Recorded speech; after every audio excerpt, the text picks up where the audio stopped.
दोस्तों, आज की इस वीडियो में हम आपको 9 ऐसी कमाल की आर्कियोलॉजिकल खोजों के बारे में बताएंगे जो इतिहास को बदल सकती है। तो चलिए शुरू करते हैं आज की इस वीडियो को। Face embalming recipe. हाल ही में इजिप्ट से मिले एक 20 फीट लंबे पैपिरस को ट्रांसलेट करने के बाद रिसर्चर्स को प्राचीन इजिप्ट की उस एम्बाल्मिंग तकनीक के बारे में जानकारी मिली है, जिसके बारे में पहले किसी को कुछ भी नहीं पता था। प्राचीन मेडिकल लेखों में पहले के समय में किसी मृत व्यक्ति के शरीर को दफन करने से पहले उसके शरीर को संरक्षित करने के लिए की जाने वाली एम्बाल्मिंग की पूरी प्रक्रिया विस्तार में लिखी गई थी। पैपिरस में मृत इंसान के चेहरे को मम्मी में परिवर्तित की प्रक्रिया भी लिखी हुई थी। पुरातत्व विभाग के लिए ये एक बड़ी खोज है, खासकर तब जब हमें ममिफिकेशन की तकनीक के बारे में कोई जानकारी नहीं थी। ऐसे में 3500 साल पहले लिखे गए पैपिरस बहुत महत्वपूर्ण आर्कियोलॉजिकल अवशेष हैं। Red haired mummies in China. लाल बालों वाली इन ममीज को सबसे पहले स्वीडन के आर्कियोलॉजिस्ट ने 1930 में खोजा था और 2000 में फिर से जिंजियांग आर्कियोलॉजिकल इंस्टीट्यूट के रिसर्चर्स द्वारा खोजी गई। ये सबसे अच्छी तरह संरक्षित की गई ममीज में से एक थी। इनमें से सबसे फेमस ममी ब्यूटी ऑफ लुलान है। इसे 1980 में जमीन से लगभग 1 मीटर अंदर दफन पाया गया था। मिट्टी में मौजूद सॉल्ट्स की वजह से ये इतनी अच्छी तरह संरक्षित थी। इसे ऊनी कपड़ों के साथ कई और गिफ्ट्स के साथ दफन किया गया था। यह ममीज लगभग 4000 साल पुरानी हैं और साइंटिस्ट का कहना है कि लाल बालों वाली इन लोगों के मैटरनल एंसेस्टर्स पश्चिमी यूरोप के थे। इस जगह पर रहने वाले लोग हमेशा से ही एक्सपर्ट्स के लिए मिस्ट्री बने हुए हैं। शायद ये ममीज और इनके साथ मिले अवशेष इन रहस्य को सुलझाने में एक्सपर्ट्स की मदद करेंगे। Father नजारियो stone. 19वीं सदी के अंत में एक चर्च के प्रीस्ट ने मुट्ठी के आकार के पत्थर खोज निकाले जिसमें कुछ इंस्क्रिप्शंस लिखे हुए थे। फादर का कहना था कि ये इजराइल के एक गुमनाम ट्राइब के द्वारा छोड़े गए अवशेष हैं, लेकिन बाकी लोग इसे सिर्फ फादर की कल्पना मानते रहे। लोगों ने इन पत्थरों को इम्पोर्टेंट समझा ही नहीं। एक पत्थर तो डोर स्टॉपर की तरह इस्तेमाल किया जा रहा था, पर 2001 में रेनियल रॉड्रिगेज रैमोस नाम के एक आर्कियोलॉजिस्ट ने इन पर रिसर्च की और तब पता चला ये किसी प्री कोलंबियन भाषा को रिप्रेजेंट करते हैं, जिसके बारे में हमें अभी तक जानकारी नहीं थी। ये लगभग 300 स्टोन्स हैं जिसमें 20 के करीब सिंबल्स रिपीट किए गए हैं। एक पत्थर पर तो पगड़ी पहने आदमी की आकृति भी बनी हुई थी। इस क्षेत्र में रहने वाले लोगों के कोई लिखित अवशेष नहीं मिले हैं, इसलिए एक्सपर्ट्स भी इस लैंग्वेज को डिकोड नहीं कर पाए हैं। लेकिन ये अवशेष डिकोड होने के बाद कई महत्वपूर्ण जानकारियां दे सकते हैं और इसीलिए एक्सपर्ट्स का कहना है ये स्टोन्स इतिहास दोबारा लिख सकते हैं। चाइनीज आर्टिफैक्ट्स इन नॉर्थ अमेरिका। 2014 में जॉर्जिया में एक नदी के किनारे एक आर्टिफैक्ट कलेक्ट करने वाले आदमी को एक तलवार मिली। ये काफी खास थी क्योंकि ये एक चाइनीज तलवार थी। अमेरिका में चाइनीज तलवार का मिलना एक्सपर्ट्स को हैरान कर रहा था। साथ ही इसका डिजाइन काफी अनोखा था जो इसे और रहस्यमय बना रहा था। इसमें कई डिजाइन्स भी उकेरे गए थे जिन्हें आज तक वैज्ञानिक समझ नहीं पाए हैं। 30 सेंटीमीटर लंबी ये तलवार लिजर्डिट नाम के एक दुर्लभ धातु से बनी हुई है। हालांकि इस मटेरियल के टाइप और ओरिजिन के बारे में जानकारी देने के लिए आर्कियोलॉजिस्ट को अभी और टेस्ट करने होंगे। कुछ लोगों का ये भी कहना है कोलंबस से पहले भी चीनी लोग अमेरिका आए थे, इसलिए उनके हथियार यहाँ पाए गए। इस तलवार पर एक ड्रैगन का चित्र बना हुआ है जो शैंग डायनेस्टी के समय कॉमन था। इसमें मेसो अमेरिकन जैगुआर गॉड की भी कुछ सिंबल्स हैं, जिनको देखकर ये लगता है कि चीनी और ओल्मेक्स लोगों के बीच कुछ कनेक्शन था। वैज्ञानिक भी ये नहीं जानते कि सचमुच ऐसा कोई कनेक्शन था भी या फिर आर्टिफैक्ट्स में ये सिमिलैरिटी महज एक कोइंसिडेंस है। Roman houses in France. Europe के बाकी हिस्सों की ही तरह फ्रांस भी एक समय रोमन एम्पायर का हिस्सा था। उस समय की रोमन जीवन शैली के ट्रेसेस आज भी इस देश की कई आर्कियोलॉजिकल साइट्स में देखे जा सकते हैं। फरवरी 2020 में नाइव्स नाम के शहर में 2 रोमन हाउसेस के एक्सकेवेशन के बाद पुरातत्वविदों ने कुछ ऐसा खोज निकाला जिसे देख सभी हैरान रह गए। ये जरूर किसी उच्च पद पर काम करने वाले रोमन अधिकारी के घर रहे होंगे। ये अवशेष करीब 2050 साल पुराने हैं। ये शहर उस समय काफी विकसित था। यहाँ करीब 60,000 लोग निवास करते थे और यहाँ पर मंदिर, अखाड़े, जिम आदि तमाम विकसित व्यवस्थाएं थी। इन 2 घरों में भी मुख्य hall, central hall, bedroom, atrium आदि बने हुए थे। एक घर में तो अंडर फ्लोर हीटिंग की भी सुविधा थी। हालांकि अभी तक ये नहीं पता लगाया जा सका है कि इस घर के ओनर्स कौन थे। Cat domestication. आज के समय में बिल्ली पालना काफी आम बात है, लेकिन क्या आपने कभी सोचा है कि इंसान ने बिल्ली पालना कब शुरू किया होगा? 2013 में हुई खोज से इंसान और बिल्ली के बीच दोस्ती की शुरुआत के सबूत एक प्राचीन चीनी सेटलमेंट क्वान हुकुन से मिले हैं। एक्सपर्ट्स का कहना है कि लगभग 5300 साल पहले बिल्ली और इंसान की दोस्ती होनी शुरू हुई थी। इस क्षेत्र के लोग खेती करते थे और इन्होंने बिल्लियों को पेस्ट कंट्रोल के लिए पालना शुरू किया था। एक गांव में मिली बिल्ली के कंकाल से पता चलता है कि उस समय लोग बिल्ली की काफी केयर करते थे। इसी इलाके में मिली एक और बिल्ली के अवशेषों में भी बिल्ली के मिलेट्स खाने के एविडेंस भी मिले हैं, यानी बिल्लियां पालतू थीं और लोग इनके खाने पीने का ख्याल रखते थे। हालांकि इन अवशेषों से हम श्योरली ये तो नहीं कह सकते कि इस समय बिल्लियां पालतू थी, लेकिन ये जरूर कह सकते हैं कि बिल्लियों और इंसानों का इंटरैक्शन शुरू हो चुका था। Who built the Great Pyramids of Giza? Giza के पिरामिड्स के बारे में आप सभी ने सुना होगा, लेकिन क्या आप जानते हैं इसका निर्माण किसने किया था? अभी तक ऐसा माना जा रहा था कि गीजा के पिरामिड्स को स्लेव्स ने बनाया था, लेकिन हाल ही में इन पिरामिड्स के पास ही एक बरियल साइट से मिले 4000 साल पुराने अवशेषों से वैज्ञानिक अंदाजा लगा रहे हैं कि इसे पेड लेबरर्स ने बनाया था। जमीन से लगभग 3 मीटर नीचे गहराई में दबे मिट्टी के एक मकबरे में काफी सारे आर्टिफैक्ट्स मिले हैं। इन आर्टिफैक्ट्स की खासियत यह भी है कि ये सभी काफी अच्छी तरह प्रिजर्व्ड हैं। हालांकि इन कंकालों को देखकर यह पता चलता है कि ये गरीब तबके के लोग थे और काफी सारी बीमारियों से पीड़ित भी थे, लेकिन इन्हें पिरामिड बनाने के पैसे दिए जा रहे हैं। इन स्केलेटन्स पर की गई स्टडी से एक और बात सामने आई है कि ये लोग काफी मात्रा में मीट खाते थे। आर्कियोलॉजिस्ट का यह भी कहना है कि अगर ये स्लेव्स होते तो इन्हें इतनी अच्छी तरह दफन ना किया जाता। The library of Alexandria 283 BC के दौरान ये दुनिया की सबसे बड़ी लाइब्रेरी थी। यहाँ 100 से भी ज्यादा स्कॉलर्स रहा करते थे। इसके साथ साथ यहाँ पर कई महान थिंकर्स जैसे होमर, प्लेटो आदि के द्वारा लिखी गई किताबें और डॉक्यूमेंट्स भी थे। एक बात जो आपको हैरान कर देगी कि भले ये काफी चर्चित लाइब्रेरी थी, लेकिन यहाँ आने वाले लोगों की उनकी फाइनेंशियल कंडीशन के आधार पर परमिशन नहीं मिलती थी, बल्कि ये सभी योग्य स्कॉलर्स के लिए थे, चाहे वो अमीर हो या गरीब। 40 एडी में जूलियस सीजर की सेना ने इसमें आग लगा दी। उसके बाद रोमन एम्परर मार्कस ऑरियलिस ने भी यहाँ विदेशी स्कॉलर्स के आने पर रोक लगा दी, जिसके बाद लाइब्रेरी के कई प्रीशियस कॉन्टेक्स्ट नेग्लेक्ट होने लगे। उसके बाद 391 एडी और 451 एडी के समय धर्म संरक्षण के नाम पर लाइब्रेरी को डैमेज करने की कोशिश की गई और साल 640 में अरब फोर्सेस ने लाइब्रेरी पर अपना आधिपत्य स्थापित कर लिया और बची कुची मैन्यूस्क्रिप्ट्स को बाथ हाउस के फ्यूल के तौर पर इस्तेमाल किया। अफ्रीकन आर्टिफैक्ट्स इन साउथ अमेरिका।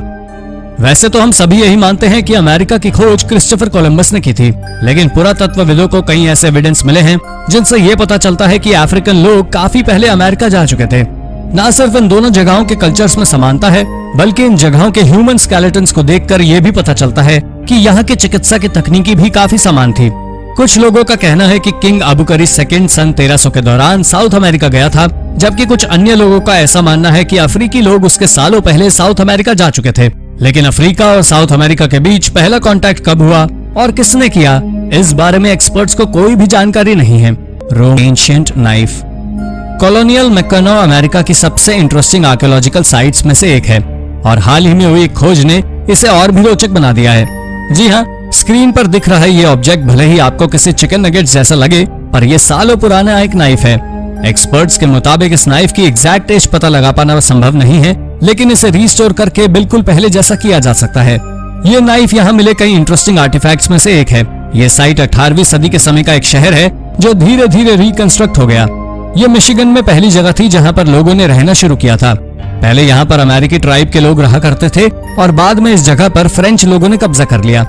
एक्सपर्ट्स 6 दशकों की रिसर्च और हजारों आर्टिफैक्ट्स खोजने के बाद भी इस जगह की पूरी हिस्ट्री पता नहीं लगा पाए हैं और ये साइट आज भी पुरातत्वविदों के लिए गुत्थी बनी हुई है। Chinese drainage system. चाइना के यानशी रूइंस को आर्कियोलॉजिस्ट ने पहली बार 1983 में खोजा था, लेकिन पहले आर्कियोलॉजिस्ट ने साइट की एक महत्वपूर्ण डिस्कवरी मिस कर दी थी। जनवरी 2021 में पुरातत्वविदों ने यहाँ पर दुनिया का सबसे पुराना वाटर सिस्टम खोज निकाला है। यह सिस्टम शैंग डायनेस्टी के समय का है, यानी कि लगभग 3600 साल पुराना। चीन का यह वाटर सिस्टम 2 भागों में विभाजित था, एक्सटर्नल सिस्टम और internal system. Internal system drainage का काम करता था और एक्सटर्नल सिस्टम इस पानी को नदी नालों में निष्कासित करने के काम आता था। इस शानदार ड्रेनेज सिस्टम को उस समय की सबसे महत्वपूर्ण टेक्निकल अचीवमेंट्स में गिना जाना चाहिए। Long lost Roman mosaic. कभी कभी पुरातत्वविद भी कुछ अवशेषों को देखकर आश्चर्यचकित हो जाते हैं कि कैसे फ्रेजाइल आर्टिफैक्ट्स इतने बेहतर तरीके से कैसे प्रिजर्व रह सकते हैं। ऐसा ही हुआ जब इटली में खुदाई के दौरान सालों पुराने रोमन मोज़ेक मिले। जिस विला के अवशेषों से ये मोज़ेक मिले हैं, उसकी खोज के लगभग 1 सदी बाद इन्हें खोजा गया। पुरातत्वविदों ने वेरोना, इटली के पास लताओं की पंक्ति के नीचे छिपी एक अच्छी तरह से संरक्षित प्राचीन रोमन मोज़ेक फर्श की खोज की है। विशेषज्ञों के अनुसार इसका पता 3वीं शताब्दी ईस्वी पूर्व का लगाया जा सकता है। 1922 में इस क्षेत्र में एक रोमन विला के अवशेषों का पता लगाने के लगभग 1 सदी बाद यह खोज सामने आई है। पुरातत्वविदों ने इस खोज के अंत की घोषणा कर दी थी। पर लोकल अथॉरिटी ने एक्सकेवेशन कार्य जारी रखने का निश्चय किया है ताकि इटली के इतिहास से जुड़े अन्य फैक्ट्स को रिवील किया जा सके। Drunken shipwreck. 2019 में स्वीडन के वैक्सहॉम में 2 शिपरेक पाए गए। इनकी बनावट बिल्डिंग शिप्स जैसी थी। इस तरह के शिप्स 17वीं शताब्दी में काफी प्रचलित थे। पुरातत्वविद ऐसा अनुमान लगा रहे थे कि इनमें से एक काफी समय पहले खोया एपलेट नाम का जहाज हो सकता है, लेकिन 2021 के शुरुआत में यह कंफर्म हो गया कि इनमें से एक शिप अपोलो है, जबकि दूसरा मारिया, जिनका निर्माण 1648 में हुआ था। इन दोनों शिप्स का इस्तेमाल नॉर्दर्न वॉर और 1657 में हुई बैटल ऑफ द मॉम में हुआ था। हिस्टोरिकल रिकॉर्ड्स के अनुसार 1676 में ये दोनों शिप्स डिफेंस बैरियर बना दिए गए थे, लेकिन इसकी लोकेशन किसी को पता नहीं थी। पर आखिरकार 300 सालों बाद इससे सुलझा लिया गया, पर एपलेट अभी भी रहस्य बना हुआ है। Mammal ancestors. 120,000 साल पहले चीन के उत्तर पूर्वी हिस्से में आज के समय के मैमल्स जैसी 2 अलग अलग प्रजातियां पाई जाती थी। प्राचीन जेहोल बायोटा इकोसिस्टम में ये सबसे पुराने स्क्रैच डिगर्स थे। ये दोनों प्रजातियां काफी हद तक एक जैसी थी। एक्सपर्ट्स अभी तक ये नहीं समझ पाए हैं कि ये अंडरग्राउंड होकर क्यों रहते थे। इसके कई कारण हो सकते थे, या तो शिकारियों से बचने के लिए या फिर अपनी बॉडी के हिसाब से सही टेम्परेचर मेंटेन करने के लिए। ये प्रजातियां धरती पर लगभग 145,000 साल पहले पाई जाती थी। क्रिटेशियस पीरियड की शुरुआत में इनकी पूंछ काफी छोटे आकार की होती थी, यहाँ तक कि इनके पैर भी काफी छोटे होते थे। इनमें से एक ट्राइटिलोडॉन टिल था जिसकी लंबाई 30 सेंटीमीटर हुआ करती थी। दूसरे स्पेसिमेन का नाम जुकोनोडिन चैनी था और इसकी लंबाई महज 18 सेंटीमीटर थी। Dead stargazer found in Queensland. March 2021 में क्वींसलैंड के समुद्र तटों पर सफेद चमकते दांतों और उभरी हुई आंखों वाले जीव पाए गए। जिस महिला ने इसे देखा था उसने इसकी तस्वीरें ली और सोशल मीडिया पर इस उम्मीद के साथ डाल दी कि शायद कोई इस प्राणी को पहचान ले। एक मरीन बायोलॉजिस्ट ने बताया कि ये एक, जिसे ऑस्ट्रेलिया में मॉन्गफिश के नाम से भी जाना जाता है। ये बिल्कुल नहीं कहा जा सकता कि ये जीव गलती से पानी के बाहर रेत में आ फंसा होगा, क्योंकि स्टारगेजर बहुत जहरीले होते हैं और जानबूझकर खुद को रेत और मिट्टी में दफन कर लेते हैं और फिर अपने भोजन का इंतजार करते हैं। जैसे ही कोई जीव इन तक आता है ये उसे अपना शिकार बना लेते हैं। इस स्टारगेजर ने भी शायद भोजन की तलाश में खुद को दफन किया होगा, लेकिन इससे पहले इसका शिकार इस तक पहुंच पाता इसकी मौत हो गई होगी।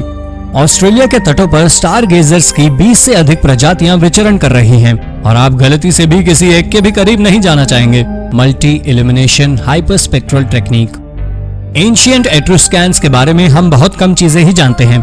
ये इटली के पेनिनसुला में लगभग 2500 साल पहले रहा करते थे, यानी कि रोमन साम्राज्य की उत्पत्ति से भी काफी पहले।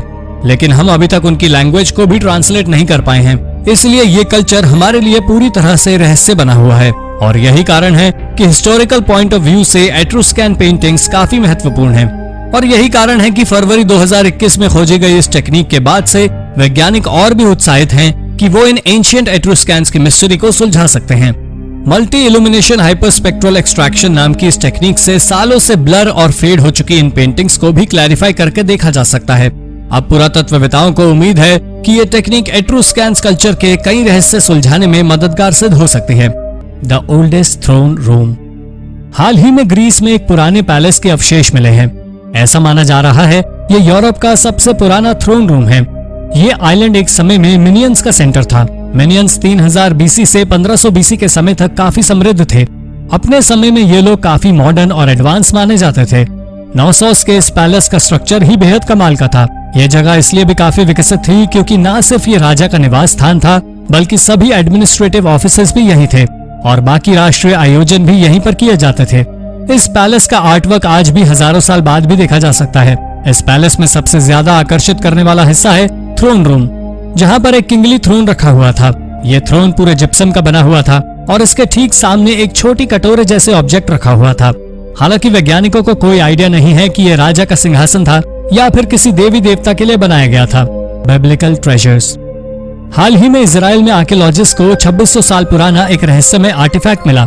एक्सपर्ट्स का कहना है असल में ये बुल्ला है, जो कि पुराने समय का एक डॉक्यूमेंट होता था। आप इसकी तुलना किसी हार्ड क्ले सील से कर सकते हैं। आर्कियोलॉजिस्ट ने इसे ट्रांसलेट किया तो इस आर्टिफैक्ट पर लिखा हुआ था belonging to Yakul son of Shalema son of Shavi. ऐसे सच माने तो ये सामने आता है कि बाइबल के 2 कैरेक्टर जेहुकल और शलेमा वास्तव में थे, लेकिन ऐसा भी हो सकता है कि एक समय पर एक ही नाम के कई लोग हों। पुरातत्वविदों के पास इस बात से जुड़ा कोई पुख्ता सबूत नहीं है, इसलिए ये कह पाना मुश्किल है कि बाइबल के कुछ किरदार सचमुच थे भी या नहीं। Italian water portal. इटली के पो वैली में कुछ ही समय पहले एक अजीब वाटर पोर्टल खोजा गया। असल में ये एक गड्ढा था जिसमें टिम्बर के टुकड़ों से लाइनिंग की गई थी। इसके लिए कई तरह की लकड़ियों का इस्तेमाल किया गया था, जिसमें ओक, एल्म और वॉलनट के पेड़ की लकड़ी शामिल थी। पहले तो आर्कियोलॉजिस्ट समझ ही नहीं पा रहे थे इसका इस्तेमाल क्यों किया जाता था। बाद में पता चला इसे पानी इकट्ठा करने के लिए किया जाता था। इसका निर्माण 1436 बीसी में किया गया था। ये गड्ढा 12 मीटर लंबा और 7 मीटर चौड़ा था, जबकि इसकी गहराई 3 मीटर के करीब होगी। पर इसके आसपास कोई भी ऐसा रास्ता नहीं दिखाया गया जिससे पानी इस पूल तक आता हो। साथ ही इसके आसपास के इलाकों से आर्कियोलॉजिस्ट को कुछ पॉटरी और फिगरेंस जैसे अवशेष भी मिले हैं, जिनसे एक्सपर्ट्स ये अंदाजा लगा रहे हैं कि इस पूल को शायद किसी मैजिकल एक्टिविटी या फिर ईश्वर से कम्युनिकेट करने के लिए प्रयोग किया जाता था। एंशिएंट मायन कॉप्रोलिथ्स। हाल ही में हुई एक स्टडी में माया सिविलाइजेशन के अंत से जुड़े कई राज सामने आए हैं। ग्वाटेमाला के लेक इजाबेल की तली से मायन पूप यानी कि कॉप्रोलिथ्स का एक हिस्सा मिला है। और कमाल की बात यह है कि इसकी मदद से अब वैज्ञानिक ये बता सकते हैं कि 3000 साल पहले और अब की माया पॉपुलेशन में क्या फर्क आया है।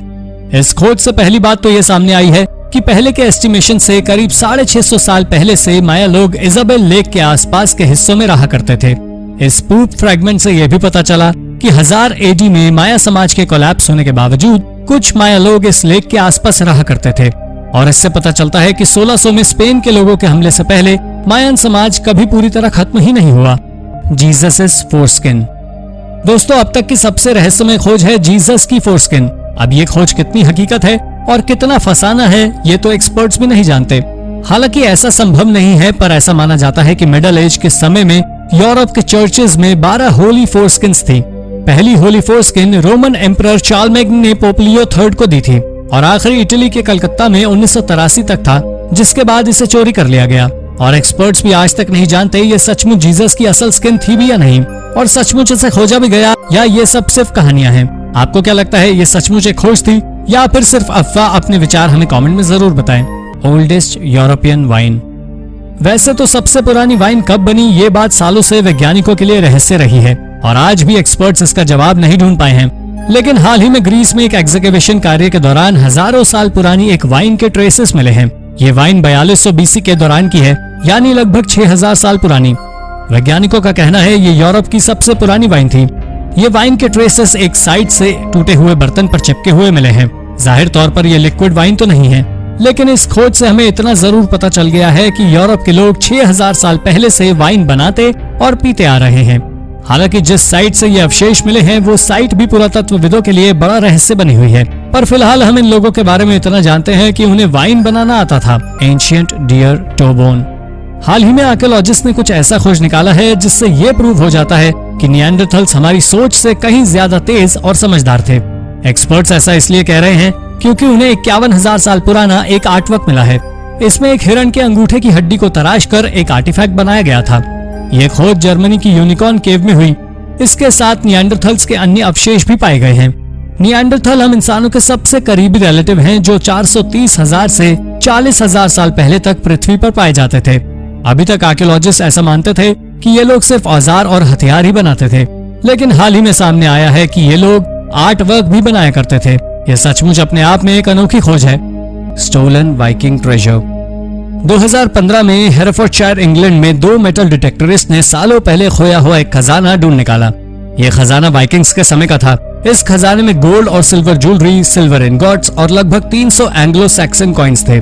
एक्सपर्ट्स का कहना है कि इसे किसी वाइकिंग वॉरियर ने 1000 साल पहले दफन किया होगा। इसमें मिली एक रिंग, एक ब्रेसलेट 9वीं सेंचुरी के समय का है। जिन 2 व्यक्तियों ने इन्हें खोजा था उन्होंने इसकी जानकारी सरकार को देने के बजाय इन आर्टिफैक्ट्स को एंटीक डीलर्स को बेचना शुरू कर दिया। हालांकि कानून तोड़ने और आर्टिफैक्ट्स की स्मगलिंग के लिए इन्हें जेल में डाल दिया गया, लेकिन तब तक इनमें से अधिकतर आर्टिफैक्ट्स बेचे जा चुके थे और आज भी एक्सपर्ट्स बहुत कम आर्टिफैक्ट्स से रिकवर कर पाए हैं। ऐसा कहा जा रहा है कि खोए आर्टिफैक्ट्स में से एक में वेसेक्स के राजा किंग एल्फ्रेड और दूसरे में मर्शियर के कियोल वुल्फ II की तस्वीर बनी हुई है। क्या इन दोनों में कोई कनेक्शन था? अवशेषों की कमी की वजह से ये सभी सवाल हमेशा के लिए अनसुलझे ही रह जाएंगे। मायन गोल्डन ऑर्ब्स। फेदर्ड सर्पेंट के नीचे दर्जनों में गोल्डन ऑर्ब्स देखकर पुरातत्वविद भी हैरान रह गए थे।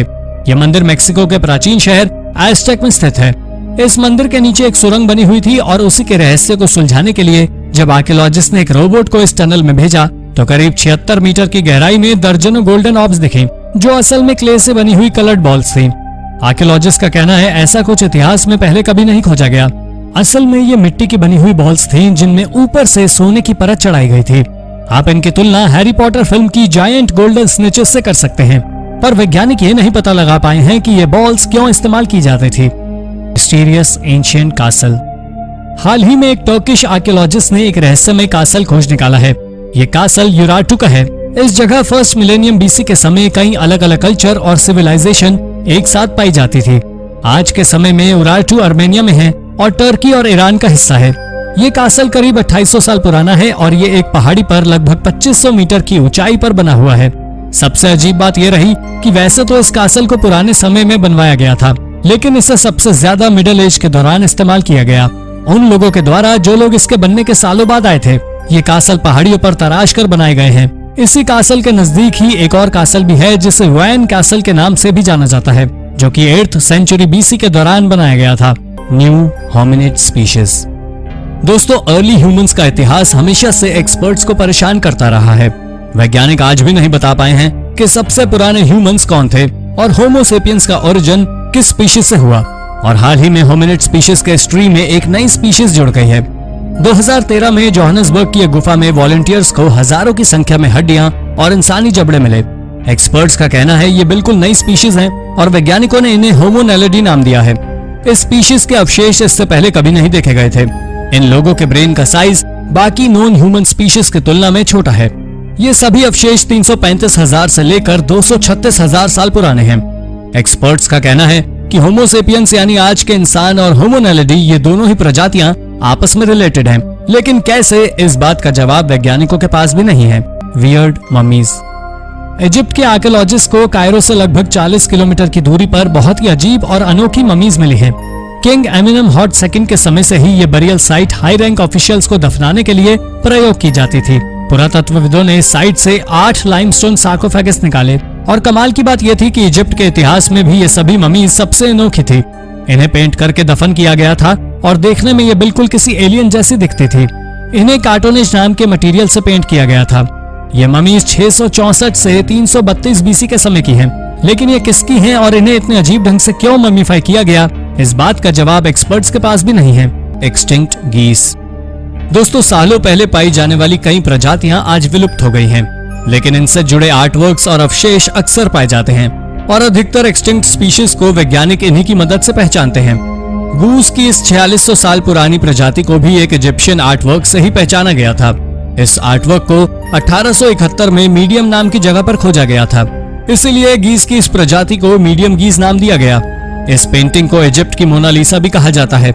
अभी ये पेंटिंग इजिप्ट के कायरो म्यूजियम में रखी गई है। हालांकि इससे पहले भी कई तरह के जानवरों की पहचान इस तरह के आर्टवर्क से की गई। The megalodon tooth. South Carolina में एक प्रोफेशनल फॉसिल हंटर मैथ्यू ने एक मेगालोडॉन दांत ढूंढ निकाला जो कि एक शार्क का था। ये दांत 6.5 इंच लंबा था और इसका वजन 10 किलो था। इतने कमाल के फॉसिल की खोज पर मैथ्यू को खुद यकीन नहीं हो रहा था। सबसे बड़े दांतों वाली शार्क मछली मेगालोडॉन करीब 3500,000 साल पहले समुद्र में पाई जाती थी। ये शार्क्स 18 मीटर लंबी होती थी, यानी आकार में इतनी बड़ी होती थी कि किसी ग्रेट व्हाइट शार्क को किसी दवा की गोली की तरह निगल ले। शार्क एक्सपर्ट्स की माने तो एक शार्क के दांत की लंबाई उसके शरीर के आकार की 1 इंच प्रति 3 मीटर होती है। तो अब आप इस फॉसिल के दांत की लंबाई से उसे लगभग 20 मीटर लंबी शार्क के विशाल का शरीर का अंदाजा लगा सकते हैं। Mesa Verde and cliff people. Mesa Verde national park में 4700 से भी ज्यादा आर्कियोलॉजिकल साइट्स हैं। इनमें 600 से भी अधिक क्लिफ ड्वेलिंग्स हैं और ऐसा माना जा रहा है कि इन्हें 550 से 1300 एडी के दौरान बनाया गया था। ऐसा कहा जाता है कि इन लोगों ने अमेरिका में लगभग 700 सालों तक जीवन यापन किया और फिर 1200 में अचानक गायब हो गए। वैज्ञानिक आज भी हैरान हैं कि यहाँ रहने वाले लोग इतनी समृद्ध सभ्यता को छोड़कर क्यों गए।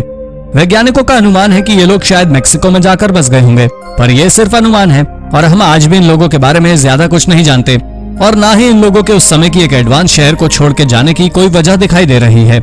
आज भी इस साइट के अवशेष वेल प्रिजर्व्ड हैं और हर साल यहाँ हजारों विजिटर्स आते हैं। Mycenaean palace of Kydonia. Minoan civilisation के समय काइडोनिया का ये माइसिनियन पैलेस जितनी महत्वपूर्ण आर्कियोलॉजिकल साइट है, इसने एक्सपर्ट्स को उतना ही कंफ्यूज भी किया है। दरअसल ये कंफ्यूजन एक बच्चे के कंकाल की वजह से है जिसमें चाकू के घाव मिले हैं। वैज्ञानिक समझ ही नहीं पा रहे थे कि एक बच्ची को इतनी बर्बरता से क्यों मारा गया। पर हाल ही में हुई स्टडी में सामने आया कि मिनियन लोग वर्जिन लोगों की बलि दिया करते थे। हालांकि ये कॉमन रिचुअल नहीं था, लेकिन प्राकृतिक आपदा के समय वो अपने भगवान की नाराजगी दूर करने के लिए करते थे। 13वीं सदी में जब बड़ा भूकंप आया और मिनियन सिविलाइजेशन का एक बड़ा हिस्सा नष्ट हुआ, तो इन लोगों ने इस लड़की के साथ 43 भेड़ें, 4 सुअर और एक बैल की बलि दी गई थी। ये सभी अवशेष पुरातत्वविदों को पैलेस के नीचे दफन मिले। Lost imperial home. जापान के एक छोटे से शहर नारा में एक इंपीरियल हाउस के काफी सारे अवशेष मिले हैं। ये जापान में पिछले कुछ सालों में खोजे गए सभी रिमेन्स में से सबसे बड़ा है। ये हाइयो कायो पैलेस नाम की एक साइट पर पाया गया। ये जगह पहले जापान की राजधानी हुआ करती थी। ये सभी अवशेष 8th सेंचुरी के समय के हैं। आर्कियोलॉजिस्ट ने अभी एक ही बिल्डिंग खोजी है जो एक सिंगल पिलर पर बनी हुई थी, और ऐसा माना जा रहा है कि ये एम्परर कोकेन के रहने की जगह थी। एम्परर कोकेन ने जापान पर साल 713 से 740 तक शासन किया। कमाल की बात यह भी है कि कोकेन जापान की पहली फीमेल शासक नहीं थी, बल्कि 6वीं थी, और हम 1300 साल पहले की बात कर रहे हैं। तो आपको क्या लगता है, 1300 साल पहले जापान में महिलाओं की स्थिति बेहतर थी? हमें कमेंट में जरूर बताएं। Oldest Australian rock painting. दोस्तों, अगर हम आपसे ऑस्ट्रेलिया में पाए जाने वाले किसी एक जानवर का नाम बताने को कहें, तो आप निश्चित तौर पर कंगारू का ही नाम लेंगे। हम में से अधिकतर लोग यही करेंगे। कंगारू और ऑस्ट्रेलिया का रिश्ता हजारों साल पुराना है, और अब तो इस पर पुरातत्वविदों की मुहर भी लग गई है। हाल ही में ऑस्ट्रेलिया में खोजी गई सबसे पुरानी रॉक पेंटिंग एक कंगारू की ही है।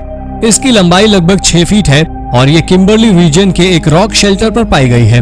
और पुरातत्वविदों का कहना है कि ये लगभग 17,500 साल पुरानी पेंटिंग है। एक कमाल की बात यह भी है, ये आर्ट वर्क एशिया की 40,000 साल पुरानी केव पेंटिंग से काफी हद तक मेल खाता है। और अब वैज्ञानिक इस कनेक्शन की गुत्थी को सुलझाने का प्रयास कर रहे हैं। The labyrinth of Colosseum. Rome का कोलोसियम दुनिया के सबसे आइकॉनिक आर्किटेक्चर में से एक है। ये देखने में आपको जितना आकर्षक लगता है, इसके अवशेष भी उतने ही फैसिनेटिंग है। कोलोसियम के फर्श के नीचे एक लेबिरिंथ है जो कि लकड़ी के फर्श के नीचे छिपा हुआ था। 80 एडी के दौरान ये लेबिरिंथ में कई तरह की एक्शन फाइट्स होती थी, लेकिन ये कोई नहीं जानता था कि ये किस तरह की फाइट्स होती थी। हाल ही में एक जर्मन आर्कियोलॉजिस्ट ने लेबिरिंथ पर 14 साल की रिसर्च के बाद बताया ये जगह जानवरों के एक्शंस के लिए यूज की जाती थी। यहाँ पर स्लेव्स को जानवरों से लड़ने पर मजबूर किया जाता था। लेकिन रोमन साम्राज्य के अंत तक कोलोसियम का अस्तित्व पूरी तरह खत्म हो गया। यहाँ तक कि लोगों को लगता था कि ये कोई पुराना मंदिर है, और 16वीं सदी में एक पोप ने इसे वूल फैक्ट्री में कन्वर्ट कर दिया। मोरे घाट डोलमेन साइट। जॉर्डन की यह साइट एक्सपर्ट्स के लिए एक बड़ी मिस्ट्री है।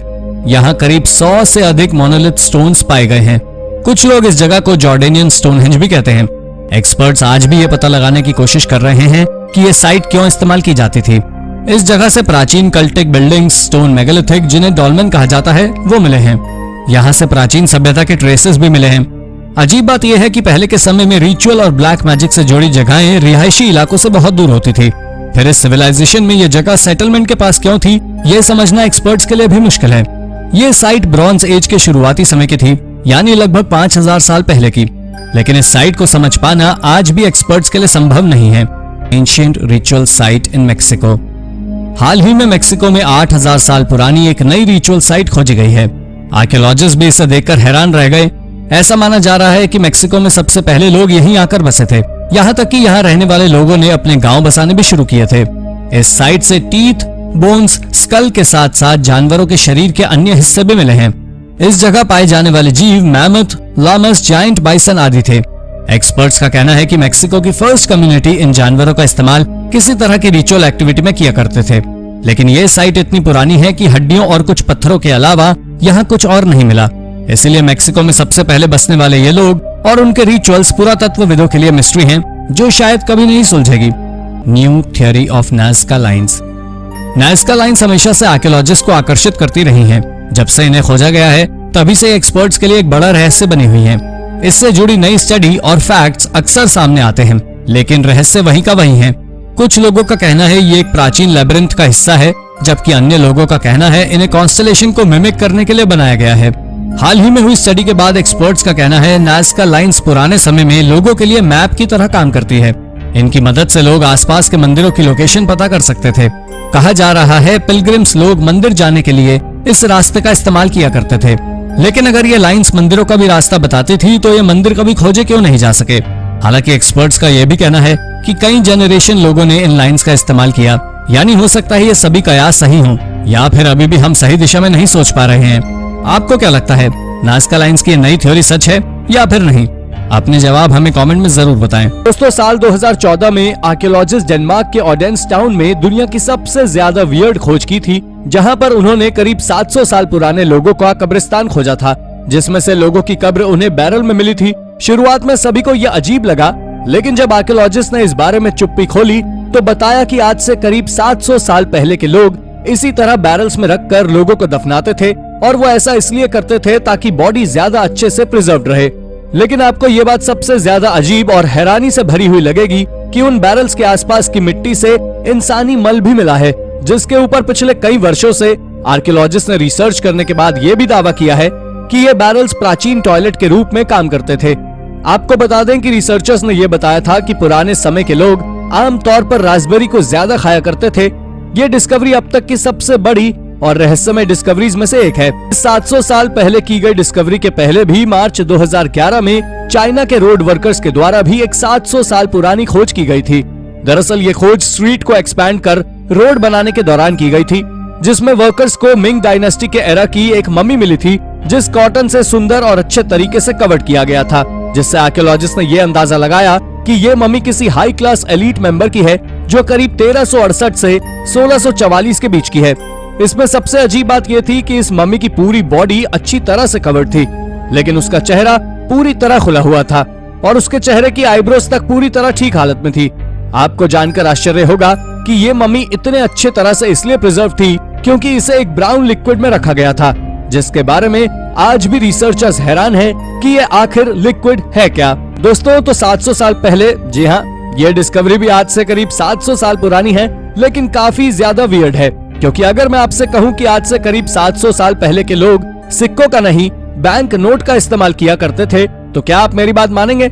जी नहीं। तो आपको बता दें कि साल 2016 में आर्कियोलॉजिस्ट ने ऑस्ट्रेलिया में एक मिंग डायनेस्टी के लकड़ी के बने बुद्धिस्ट स्कल्पचर्स में से एक मिंग डायनेस्टी का ही बैंक नोट खोजा था, जो कुछ इस तरह नजर आ रहा था। इतना ही नहीं, उस बैंक नोट पर एक नहीं, दो नहीं, बल्कि 3 सील लगी हुई थी, जो उसके वेरिफिकेशन के लिए मान्य रखती थी। जो बैंक नोट उस बुद्धा स्कल्पचर से मिला है वो 1 गुआ का है, जो उस समय का सबसे बड़ा नोट हुआ करता था, जिसको एक ऑक्शन के दौरान साल 2017 में करीब $35,000 में एक अमीर आदमी ने खरीदा, क्योंकि ये दुनिया की सबसे मशहूर डिस्कवरी में से एक है। दोस्तों, तो चलिए एक और करीब 700 साल पुरानी खोज के बारे में जान लेते हैं। इसका नाम लाराबांगा मॉस्क है, जो लाराबांगागन में स्थित है। ये पहला मॉस्क है जिसे वेस्ट अफ्रीका में बनाया गया था। सबसे बड़ा और प्राचीन मॉस्क है। इसे वेस्ट अफ्रीका का मक्का भी कहा जाता है। आपको बता दें कि जिस लेजेंड ने इस मॉस्क को बनाया है उसका नाम अयूबा था, जो एक मूरिश ट्रेडर था, और उसका कहना था कि उसने इसे सपने में देखा था, इसलिए उसने वैसा एक मॉस्क बना दिया जैसा उसने सपने में देखा था, जो कि ये मॉस्क है।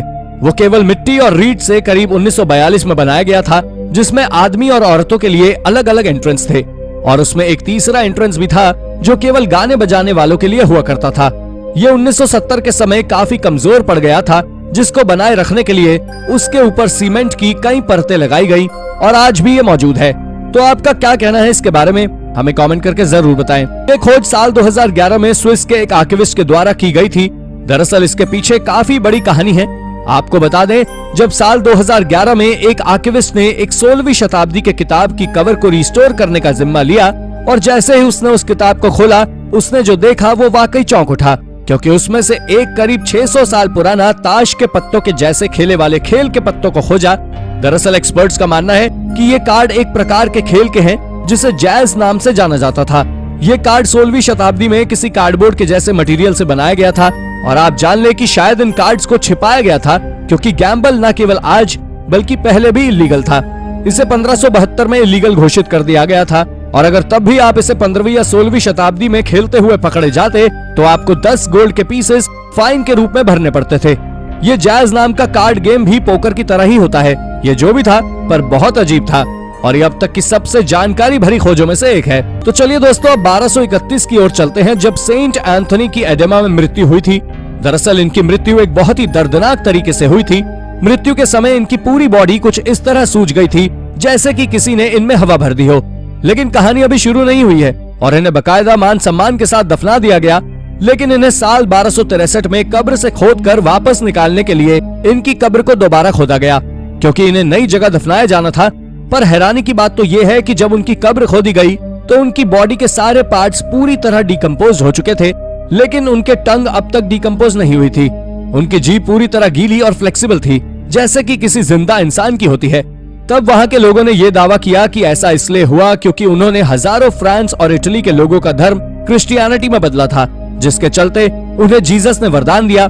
ये बात वाकई बहुत अजीब है, लेकिन क्या ऐसा किसी फिनोमिनन के चलते या फिर सच में गॉड जीसस ने उन्हें वरदान दिया? भाई मुझे तो नहीं पता, पर आपका क्या कहना है हमें कमेंट में जरूर बताएं। ये बात तो आप सभी जानते ही होंगे कि आज दुनिया से कितनी सारी लैंग्वेजेस विलुप्त हो चुकी हैं और बहुत सी बरकरार भी हैं, जिन्हें आज लोगों के द्वारा बोला जाता है। लेकिन एक लॉस्ट लैंग्वेज का पता हाल ही में मिले एक आर्टिकल में मिला है, जो करीब 400 साल पुराना है। इस लेटर को साल 2010 में खोजा गया था। इस नोट को एक स्पेनिश ऑथर के द्वारा लिखा गया था और आपको जानकर आश्चर्य होगा कि लैंग्वेज एक्सपर्ट्स का इसके बारे में मानना है कि ये एक लेटर का ट्रांसलेशन है जो नॉर्दर्न पेरू के इंडिजिनियस पीपल के द्वारा बोली जाती थी और 14वीं शताब्दी में उसे एक स्पेनिश ऑथर के द्वारा ट्रांसलेशन कर लिख दिया गया था। उन्होंने उस लेटर में स्पेनिश और अरेबिक नंबर्स के सिंबल्स के साथ लिखा था, लेकिन उससे पहले इस तरह की लैंग्वेज को कहीं देखा नहीं गया था। साउथ अफ्रीका के कुछ महान लैंग्वेज एक्सपर्ट्स का इस बारे में ये कहना है कि ये लैंग्वेज किसी अननोन लैंग्वेज के साथ क्वेशुआ लैंग्वेज को असेंबल कर लिखा गया, पर ये केवल दावे हैं, लेकिन इस लैंग्वेज के पीछे का रहस्य आज तक बरकरार है। दोस्तों, विलियम शेक्सपियर के बारे में तो आप सभी ने सुना होगा, क्योंकि वो एक महान राइटर जो हैं, लेकिन इनके कुछ रिटन आर्टिकल्स को तभी बैन किया जा चुका था जब ये जिंदा थे। दरअसल विलियम शेक्सपियर ने सर थॉमस मूर की एक किताब में अपना 147 लाइन का योगदान दिया था, जिसमें रायट्स के उस प्रोटेस्ट के बारे में बताया गया था जहां रायट्स ने फ्लेमिश के प्रेजेंस के खिलाफ प्रोटेस्ट किया था। इस प्रोटेस्ट के दौरान इमिग्रेंट्स ने पत्थर और ईंटों के साथ साथ गर्म पानी से भी हमला किया था। इस इवेंट को इविल मे डे नाम दिया गया था। इस किताब में कई सारी अजीब अजीब बातों के बारे में भी बताया गया, लेकिन क्वीन सेंसर एडमंड टिल्नी के द्वारा बैन कर दिया गया था। आपको बता दें कि उन्होंने इस किताब को बैन करने के पीछे का कोई कारण तो नहीं बताया था, लेकिन इससे आप इस बात का पता कर सकते हैं कि एक समय पर विलियम शेक्सपियर जैसे राइटर की किताब भी बैन हुई थी, जो बहुत बड़ी बात है। दोस्तों, इस वीडियो में दिख रहे कैनो को सदर्न मेक्सिको के एक तट से खोजा गया था। ये दिखने में काफी ज्यादा पुराना और अजीब है, लेकिन ये फिट नहीं है, जिसे आज से करीब 1000 साल पहले बनाया गया था। इसे मेक्सिको में एक टूरिस्ट फोकस रेलवे के कंस्ट्रक्शन के दौरान खोजा गया था, जिसे आज माया ट्रेन नाम से जाना जाता है, जिसे बनाने के चक्कर में एंशिएंट माया के द्वारा बनाए गए कई स्ट्रक्चर्स को तोड़ा गया था, जिसके चलते आज आर्कियोलॉजिस्ट को ये करीब 5 फीट लंबा और 1000 साल पुराना कैनो मिला। ये सच में एक अमेजिंग डिस्कवरी है और आर्कियोलॉजिस्ट ने न केवल ये कैनो बल्कि कई और आर्टिफैक्ट्स भी उस जगह से खोजे थे। ये डिस्कवरी नॉर्दर्न ग्वाटेमाला के जंगल में की गई है, जो प्राचीन समय में ला कोरोना नाम से जाना जाता था। यहाँ से कई ऑल्टर्स मिले हैं जो करीब 1500 साल पुराने हैं। ये ला कोरोना साइट पर खोजे गए सबसे प्राचीन थिंग्स में से एक है। ये प्राचीन माया सिविलाइजेशन के द्वारा बनाए गए थे, जो 250 से 900 एडी तक यहाँ रह चुके हैं। National museum of archaeology and ethnology की माने तो उनका कहना है कि ऑल्टर्स पर बने कार्विंग्स कैनुल डायनेस्टी की नींव को दर्शाते हैं, जिन्होंने माया पर करीब 200 सालों तक राज किया। इनके राजा की एक कार्विंग इन ऑल्टर्स पर मौजूद है, जिसमें वो दोनों हाथों में सांप लिए हुए हैं, और इसी के चलते कैनुल डायनेस्टी के राजाओं को स्नेक किंग्स भी कहा जाता है। ये डिस्कवरी ज्यादा डरावनी तो नहीं है, लेकिन काफी ज्यादा ही अजीब है। दोस्तों, आज से करीब 4 साल पहले यूएसए के कैलिफोर्निया में एक आइलैंड पर एक्सकवेशन के दौरान रिसर्चर्स ने एक मैमथ स्कल खोजा था, जो आज तक आर्कियोलॉजिस्ट और पैलेंटोलॉजिस्ट के लिए मिस्ट्री बना हुआ है। आर्कियोलॉजिस्ट ने पहले भी कई सारे मैमथ स्कल्स खोजे हैं, लेकिन ये सबसे ज्यादा अजीब था, क्योंकि उन्होंने आज से पहले मैमथ की इस प्रजाति को नहीं देखा था। जिसके बाद रिसर्चर्स ने शुरुआत में ये अनुमान लगाया कि ऐसा मैमथ किसी डिफॉर्मेशन के चलते पैदा हुआ होगा, तो कुछ का मानना था कि ये मैमथ की ट्रांजिशनल स्पीशीज है। ये स्कल आज से करीब 13,000 साल से भी ज्यादा पुराना है, जो कैलिफोर्निया में रहने वाले मैमथ के आकार से काफी ज्यादा ही छोटा था। इसके पीछे का कारण तो आज तक कोई नहीं जान पाया है, लेकिन साइंटिस्ट ने ये दावा जरूर किया है कि इसका छोटा आकार हमें ये बताता है कि ये मैमथ आइलैंड पर फंस गया होगा और पर्याप्त रिसोर्सेज ना मिलने के कारण ये श्रिंक हो गया, लेकिन सच्चाई का अंदाजा किसी को नहीं है। दोस्तों, आर्कियोलॉजिस्ट ने जब साल 2013 में टाउन ऑफ सदर्न सी का एक्सकवेशन किया, तो उन्हें वहां से एक कब्र मिली, जिसे देखकर वो हैरान हो गए, क्योंकि कब्र साफ तौर पर समझ आ रही थी कि उसे इजिप्ट के तुतनखामून के द्वारा बनाया गया था। ये टूम्ब काफी ज्यादा अनमोल था। इसका अंदाजा आप इसी बात से लगा सकते हैं कि आखिर आर्कियोलॉजिस्ट और साइंटिस्ट ने इस कब्र को करीब 14 सालों तक एक राज बनाकर इस पर रिसर्च की, जिसके बाद साल 2019 में उन्होंने जनता के सामने पुख्ता सबूत रखे कि उन्होंने एक अनूठा कब्र खोजा है जो 6th सेंचुरी में दफनाया गया था, जो किसी महान योद्धा का है या फिर किसी लोकल लीडर का। इतना ही नहीं बल्कि एक्सकवेशन के दौरान वहां से उन्हें सोने से बने क्रॉस कई चीजों के ऊपर लगे हुए मिले, जिससे आप अंदाजा लगा सकते हैं कि ये ग्रेव सबसे पहले क्रिश्चियन धर्म को मानने वाले इंसान की है। ऐसा मैं नहीं बल्कि रिसर्चर्स बोल रहे हैं, क्योंकि उनका कहना है कि क्रिश्चियन धर्म ऑगस्टीन के आने के कई वर्षों बाद प्रचलित हुआ, जबकि ये कब्र उससे पहले की है। ये वाकई एक अमेजिंग डिस्कवरी है। दोस्तों, मेटल वर्क पिछले कई सालों से चलता आ रहा है और इसका सबसे अच्छा उदाहरण पोनियाटी का पॉलिश विलेज है, जहां 11वीं, 12वीं और 13वीं शताब्दी के समय मेटल वर्क काफी ज्यादा प्रचलित था। ऐसा हाल ही में हुई एक रिसर्च में पता लगा है। दरअसल आर्कियोलॉजिस्ट ने इस विलेज से करीब 200 मेटल आर्टिफैक्ट्स खोजे थे, जिसमें से कई आर्टिफैक्ट्स किसी धर्म से ताल्लुक रखते हैं, तो कुछ केवल फैशन के लिए एक ही ज्वेलरी की तरह काम करते हैं। लेकिन आपको जानकर आश्चर्य होगा, इस कलेक्शन में सबसे ज्यादा फेमस आर्टिफैक्ट्स 2 इमोजी हैं। अब आप सोच रहे होंगे कि इमोजी तो अभी है, लेकिन आप इन आर्टिफैक्ट्स को देखिए जिन पर इंसानी चेहरे बने हुए हैं, जिनमें से एक लेड से बना हुआ स्माइल करता हुआ चेहरा है जो अपनी आंखें बंद करे हुए है, और वहीं दूसरे पर शॉक्ड एक्सप्रेशन साफ नजर आ रहा है जो कॉपर के एलॉय का बना हुआ है। ये पोलैंड रीजन में की गई ऐसी इकलौती खोज है, क्योंकि इसके पहले तक पोलैंड में ऐसा कुछ भी कभी नहीं खोजा गया था। दोस्तों, ये डिस्कवरी बहुत ज्यादा वियर्ड है, क्योंकि साइंटिस्ट ने हाल ही में साउथ चाइना में एक अजीब क्रीचर के फॉसिल्स खोजे हैं, जिसे फ्यूजन हुइड नाम से जाना जाता है। आप जान लें कि ये जीव इस दुनिया पर मौजूद बाकी सभी से काफी ज्यादा अलग हुआ करते थे, जो आज के साधारण कीड़े मकोड़ों से संबंध रखता है। ये आज से करीब 400 मिलियन साल पहले, यानी कि अर्थ के डिवोनियन पीरियड के दौरान भी पृथ्वी पर मौजूद थे। ये जीव साहलो सी के मूल निवासी थे। इस जीव की डिफेंस करने की कैपेबिलिटी और पैर से खाना खाने की आदत के साथ साथ और भी कई बातें अजीब थी। दरअसल ये जीव अपने पैर से खाने को पकड़कर शरीर के अंदर होते हुए मुंह तक ले जाता था। इस जीव के किनारे वाले हिस्से पर कुछ स्पाइक लगे हुए होते थे, और ये डिस्कवरी काफी ज्यादा अमेजिंग है। दोस्तों, फेदर्स एक अच्छा मटेरियल है, लेकिन अगर मैं आपसे कहूँ कि फेदर्स को प्राचीन समय में लोग न केवल सजावट के लिए उपयोग करते थे, बल्कि इनसे शील्ड भी बनाते थे, तो क्या आप मेरी बात मानेंगे? जी नहीं। तो आपको बता दें कि प्राचीन समय में, यानी आज से करीब 1300 साल पहले, मौका पीपल फेदर से बनी चीजों का उपयोग किया करते थे। अब आप जरा इस शील्ड को देखिए, जिसे ब्राउन और रेड कलर की शीट से सजाया गया था, और इसके अंदर कई सारे फेदर्स भी भरे हुए थे, जो देखने में किसी शील्ड की तरह नजर आ रही हैं। लेकिन जब रिसर्चर्स ने इस पर रिसर्च की तो पता लगा कि इस पर किसी तरह के कोई निशान नहीं है, जो इस बात को दर्शाते हैं कि ये किसी सेरेमोनियल रिचुअल के तहत बनाया गया होगा। आपको जानकारी दे दें कि उस मिस्टीरियस मौका सिविलाइजेशन के बारे में बहुत कम लोग ही जानते हैं, जो इस डिस्कवरी को और भी ज्यादा अमेजिंग बनाती है। दोस्तों, ईस्टर के बारे में तो आप में से ज्यादातर लोग जानते होंगे, क्योंकि इस त्योहार में अंडे को सजाकर एक दूसरे को गिफ्ट किया जाता है। लेकिन ये प्रथा आज से करीब 500 साल पुरानी है। अब आप सोच रहे होंगे कि इतने दावे के साथ तो हम कैसे बोल सकते हैं? तो आपको जानकर आश्चर्य होगा कि हाल ही साल 2017 में यूक्रेन की एक सिटी में करीब 500 सालों से ड्रेनेज सिस्टम में दबा हुआ एक पुराना ईस्टर एग मिला है। ये एग उस सदी का है जब अंडे चॉकलेट या खाने लायक नहीं होते थे। इस अंडे को सजाने के लिए कई तरह की कार्विंग्स की गई है। ये ईस्टर एग पोलैंड और यूक्रेन के बॉर्डर के पास खोजा गया था, जिससे आर्कियोलॉजिस्ट ने यह अंदाजा लगाया है कि ये ईस्टर एग शायद पोलैंड का है, क्योंकि पोलैंड में इस क्रिश्चियन फेस्टिवल को बहुत ही जोरों शोरों से मनाया जाता है। अब तक का खोजा गया ये सबसे पुराना ईस्टर एग है। इसे आज यूक्रेन के ऑर्थोडॉक्स चर्च में रखा गया है। दोस्तों, साइंस आज इतनी ज्यादा एडवांस हो चुकी है कि वो आज सालों पहले मरे व्यक्ति की मौत का कारण जानने तक में सक्षम है, और इसी के चलते प्राचीन पेरू में मिली एक छोटे बच्चे की मम्मी मिली है, जिसका सिर देखने में बिल्कुल किसी एलियन की तरह नजर आ रहा है।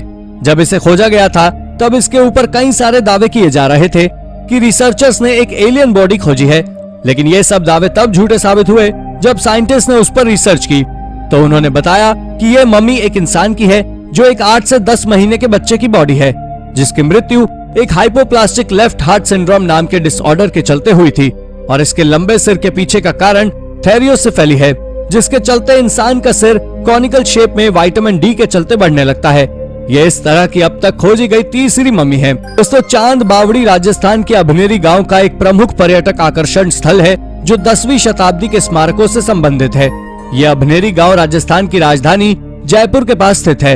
आपको बता दें कि चांद बावड़ी बेहद अद्भुत स्टेपवेल है, जिसमें 3 तरफ सीढ़ियां हैं, जो जल स्टोर करने का काम करती हैं।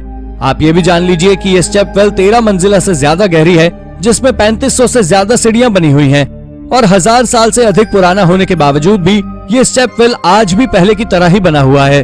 आपको बता दें कि यहाँ पर कई हॉलीवुड और बॉलीवुड फिल्मों की शूटिंग भी हुई है।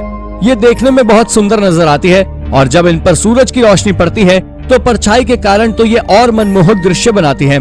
आपको इस बात की भी जानकारी दे दें कि ये दुनिया की सबसे बड़ी स्टेप वेल है और इसके निचले हिस्से पर टेम्परेचर 10 डिग्री सेल्सियस तक ठंडा हो जाता है। इसके बारे में एक अफवाह है कि इसे केवल एक रात में बनाकर तैयार किया गया था, लेकिन आज के समय पर आप इसे विजिट नहीं कर सकते क्योंकि ये सख्त रूप से मना है।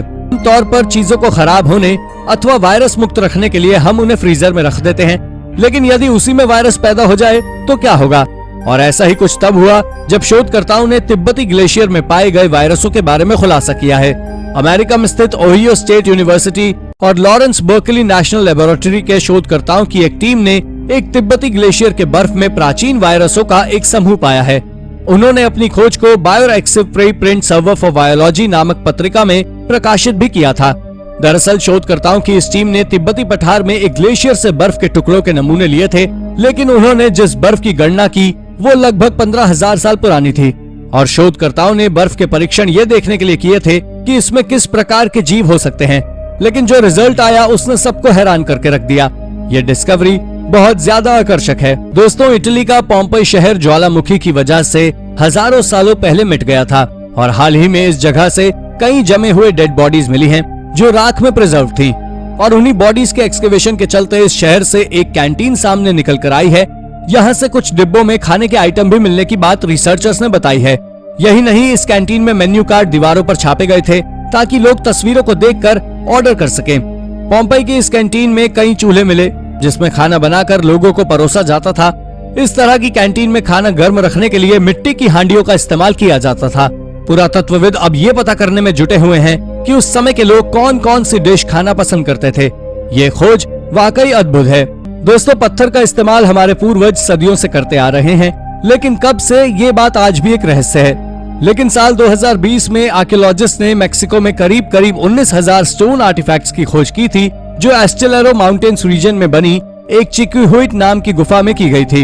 उन 19,000 स्टोन आर्टिफैक्ट्स में से कई सारे स्टोन टूल्स के सेट्स थे, जो पहले तो एक साधारण बात लगी, लेकिन अंत में जब रिसर्चर्स ने इसकी कार्बन डेटिंग की तो पता लगा कि ये स्टोन टूल सेट्स करीब 30,000 साल से भी ज्यादा पुराने हैं। लेकिन इतिहास में तो ये बताया गया है कि हमारे पूर्वजों ने स्टोन टूल्स का निर्माण 15,000 से 20,000 साल पहले किया था। तो ये 30,000 साल पुराने स्टोन आर्टिफैक्ट्स मिलना आखिर कैसे संभव है? ये बात रिसर्चर्स के लिए आज तक एक मिस्ट्री बनी हुई है जो जल्दी सुलझने वाली नहीं है।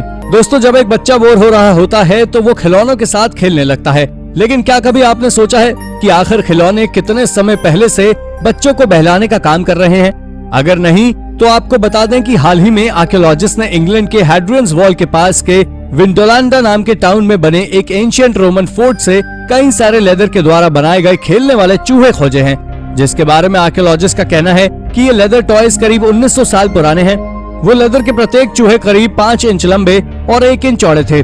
और इतना ही नहीं, बल्कि आप इस लेदर माउस को देखकर ये भी कह सकते हो कि प्राचीन समय के लोग भी काफी ज्यादा अक्लमंद हुआ करते थे, क्योंकि उन चूहों के ऊपर छोटी छोटी मार्किंग्स थी जो चूहे के फर को प्रदर्शित करती है। ये खिलौनों के मामले में अब तक की दूसरी सबसे बड़ी डिस्कवरी है। दोस्तों, आपका दुनिया के सबसे बड़े पिरामिड के बारे में क्या मानना है? मुझे मालूम है कि आप में से ज्यादातर लोग इस मामले में the great pyramid of Giza के बारे में सोच रहे होंगे, लेकिन अगर आप भी ऐसा सोच रहे हैं तो आप गलत हैं। दुनिया का सबसे बड़ा पिरामिड मेक्सिको में है, जो वहाँ एक पहाड़ बना हुआ है।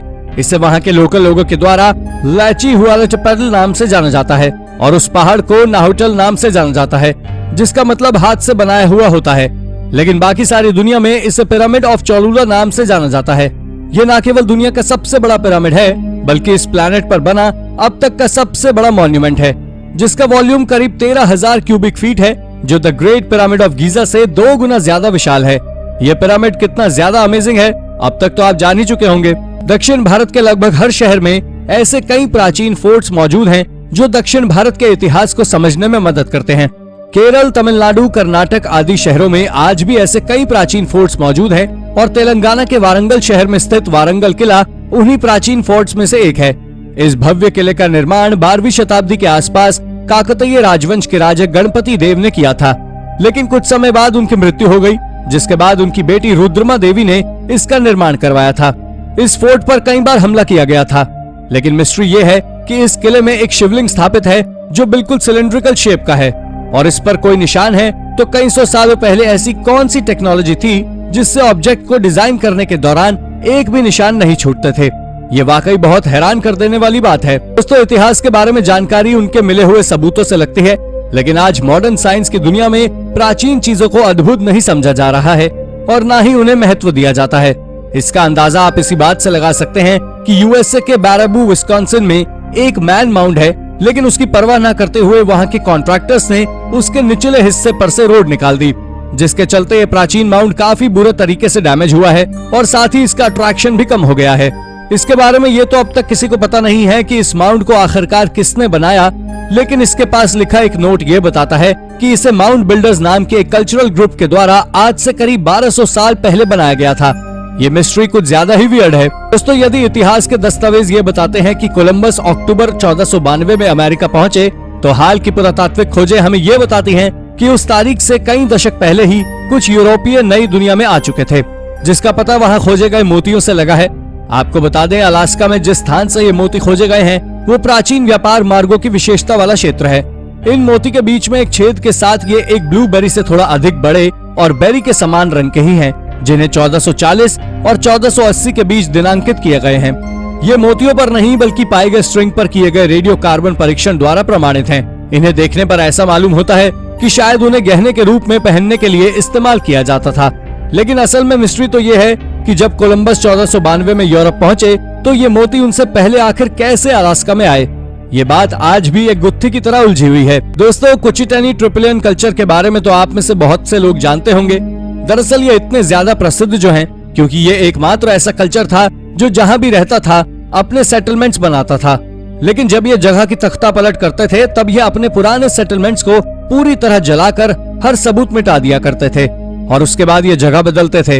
इनके सबसे पहले होने के सबूत रोमानिया में मिले थे, जो करीब 7500 साल पुराने थे, लेकिन उसके बाद जब इस सेटलमेंट पर रिसर्च की गई तब इनके होने के सबूत मोल्डोवा और यूक्रेन में भी मिले, जो दिखाते हैं कि ये कल्चर पूरी तरह से 2700 साल पहले खत्म हो गया था।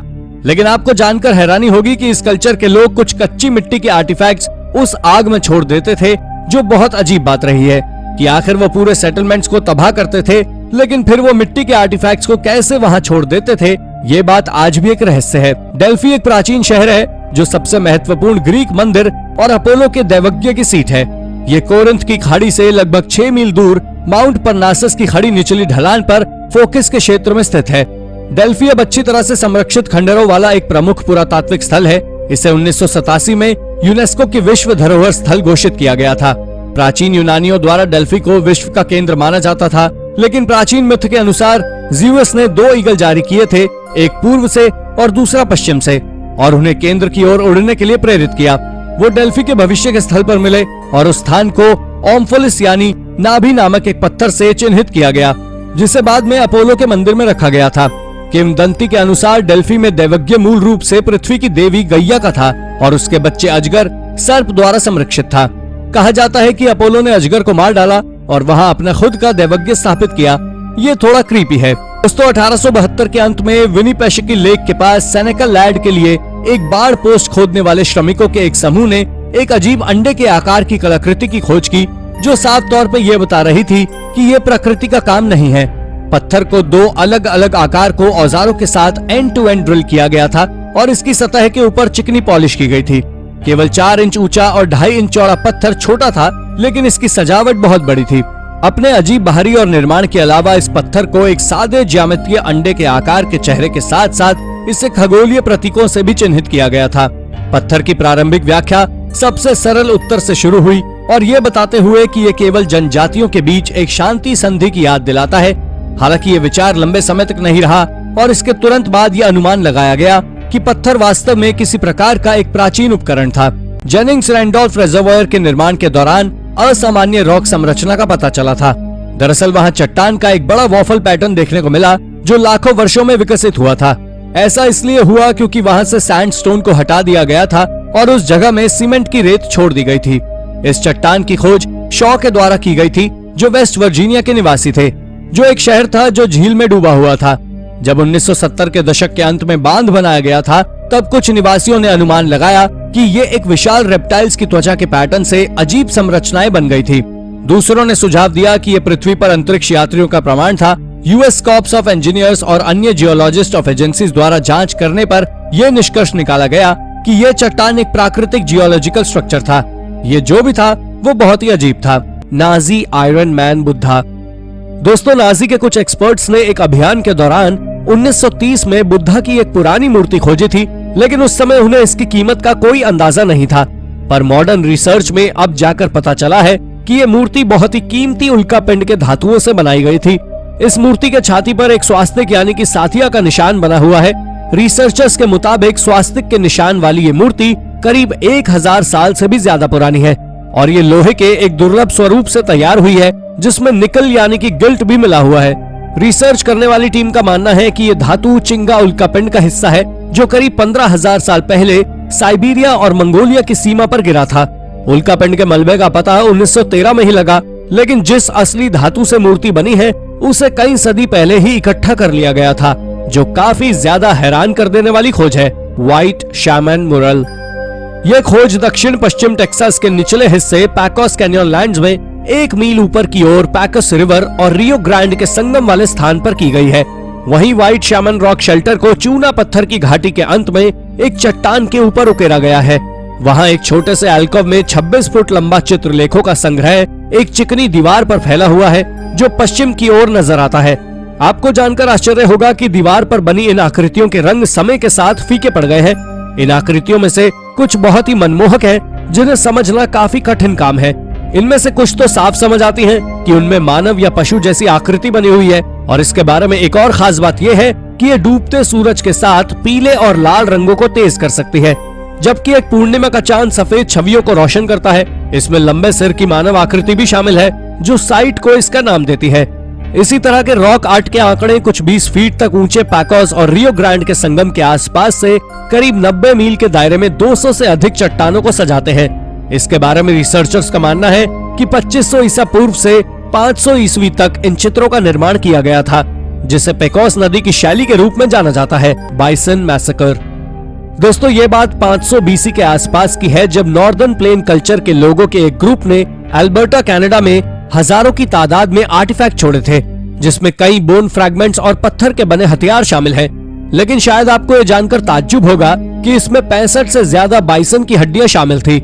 लेकिन इससे भी ज्यादा हैरानी की बात यह है कि वहां पर जो 100 से ज्यादा पत्थर के नुकीले हथियार खोजे गए हैं, वो सभी एक अलग प्रकार के पत्थर के बने हुए थे, जो वहां से करीब 624 मील की दूरी पर पाए जाते हैं।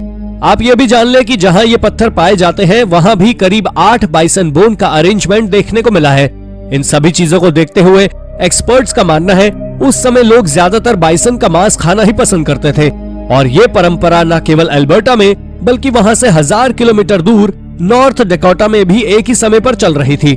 ये खोज सच में विचित्र है, जो हमें एंशिएंट पीपल को अजीब सोचने पर मजबूर करती है। रावण's डेड बॉडी। दोस्तों, आपको बता दें कि एक रिसर्च में श्रीलंकाई रिसर्चर्स ने 50 ऐसे स्थल खोजने का दावा किया है जिनका संबंध रामायण से है। उन्होंने रावण की डेड बॉडी मौजूद होने का दावा किया है। श्रीलंका का इंटरनेशनल रामायण रिसर्च सेंटर और वहां के पर्यटन मंत्रालय ने मिलकर रामायण से जुड़े ऐसे 50 स्थल खोजे हैं, जिन स्थलों का उल्लेख रामायण में भी मिलता है। इन 50 स्थलों में से एक ऐसा भी है जिसमें श्रीलंका के रायगला के जंगलों के बीच एक विशालकाय पहाड़ी भी आती है। उनका दावा है कि ये रावण की गुफा है, जहां उसने तपस्या की थी, और उसी गुफा में आज भी रावण का शव सुरक्षित रखा हुआ है। रायगला के घने जंगलों और गुफाओं में कोई नहीं जाता है, क्योंकि वहां जंगली और खूंखार जानवर मौजूद है। रायगला के इलाके में रावण की ये गुफा करीब 8000 फुट की ऊंचाई पर स्थित है, जहां 17 फुट लंबे ताबूत में रावण की डेड बॉडी रखी हुई है। हालांकि ऐसा केवल दावा किया जाता है, लेकिन रहस्य का पर्दा आज भी ढका हुआ है। Neanderthal stone circles.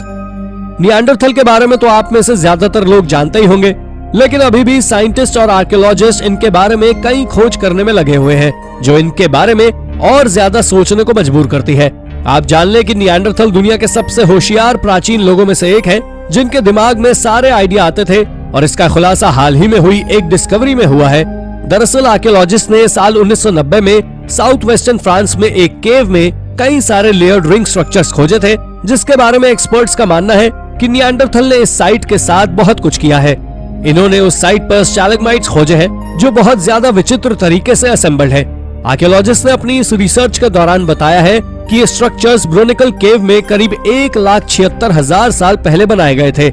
लेकिन मिस्ट्री ये है कि आखिर निएंडरथल ने इन केव स्ट्रक्चर्स को क्यों बनाया। पर जो भी हो, ये बात इसको तो साबित करती है कि निएंडरथल हमारी सोच से भी ज्यादा इंटेलिजेंट थे। Ghost cavalry of गोंडोर।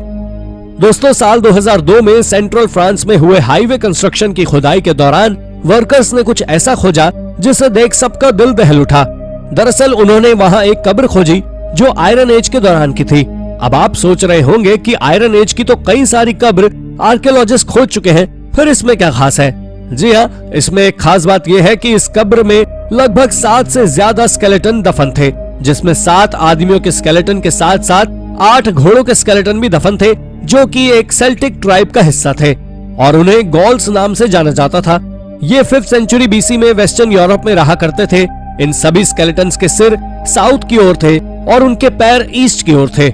इसके साथ ही इनके हाथ एक दूसरे के चेस्ट पर रखे हुए थे। अब ये किसी रिचुअल के चलते हुए हुआ या किसी युद्ध के दौरान मारे गए सैनिकों के स्केलेटन थे, ये बात आज तक कोई नहीं पता कर पाया है। मोरे ये एक अजीब किस्म का स्ट्रक्चर है जो पेरू के मारास विलेज के साउथ ईस्टर्न पार्ट में बना हुआ है, जो किसी कटोरे के समान बना हुआ स्ट्रक्चर है, जिसमें एक पर्याप्त ऊंचाई पर एक पर्याप्त टेरेस है और ऐसे ही ये पूरा स्ट्रक्चर बना हुआ है। दूसरे शब्दों में ये एक चारों ओर से सीढ़ियों से घिरा हुआ घेरा है, जिसका बेस पूरी तरह गोल है। इसका डायमीटर करीब 600 फीट के आसपास है और ये करीब 98 फीट से भी ज्यादा गहरा है, जिसे आज मोरे नाम से जाना जाता है।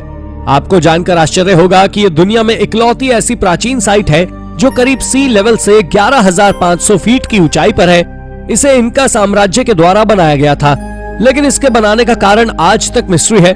एक्सपर्ट्स का मानना है कि ये एक तरह का इरिगेशन सिस्टम है जिसे एंशिएंट सिविलाइजेशन उपयोग किया करते थे। आपको बता दें कि इसकी हर सीढ़ी पर तापमान अलग अलग होता है।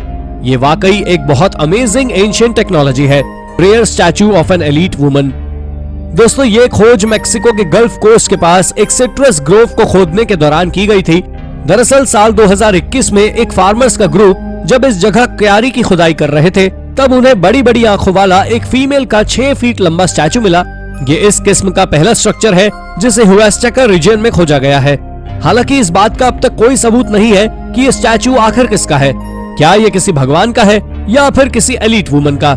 इस बात का खुलासा तो अब तक नहीं हुआ है, लेकिन इसमें कुछ ऐसी चीजें जरूर मिली हैं जो इसके एलीट होने का संकेत देती है। पेरू सेशन ये एक प्री हिस्टोरिक साइट है जो कि पेरू के नॉर्दर्न कोस्टल रीजन में आती है। यहाँ चास्मा सकिम नाम की एक सभ्यता 2400 बीसी के दौरान रहा करती थी, जिसका कैपिटल कैरो सेशन था। आपको बता दें कि कैरो सेशन पूरी तरह मेगालिथिक आर्किटेक्चर से भरा पड़ा है, जिसमें कई स्टीप्ड पिरामिड्स भी आते हैं। आप जान लें कि यहाँ एक करीब 13.5 फीट ऊंची दीवार भी बनी है, जिसमें सैकड़ों की तादाद में ह्यूमन सैक्रिफाइसेस को कार्व किया गया है। इसमें सबसे ज्यादा हैरान करने वाली कार्विंग एक ह्यूमन की है, जो हाथ में बंदूक की तरह कुछ हथियार पकड़े हुए है, जो कि कई सवालों को खड़ा करती है कि जैसे क्या वो बंदूक है? क्या एंशिएंट टेक्नोलॉजी आज की मॉडर्न टेक्नोलॉजी से भी अच्छी थी? इन सभी सवालों के जवाब हम तो नहीं जानते, पर आपका इसके बारे में क्या कहना है हमें कमेंट करके जरूर बताएं। तो दोस्तों, ये थी हमारी एक और इंटरेस्टिंग वीडियो। अगर आपको ये वीडियो पसंद आई हो तो इसे लाइक करें और हाँ, जाते जाते चैनल को सब्सक्राइब भी जरूर कर दीजिएगा। धन्यवाद।